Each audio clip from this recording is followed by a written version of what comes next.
Hello everyone, how are you doing? This is MD Tech here with another quick tutorial. In today's tutorial, I'm going to show you guys how to go about making private TikTok videos or posts public instead. So perhaps you have a private post and you want to make it public so everyone can see it and the visibility settings are adjusted.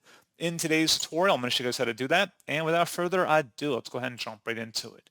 So all you have to do is open up your TikTok profile page. If you're unsure how to get to this section, just select the profile button in the bottom right. And then you want to select the hamburger icon at the top right. Go ahead and left click on that and select settings and privacy.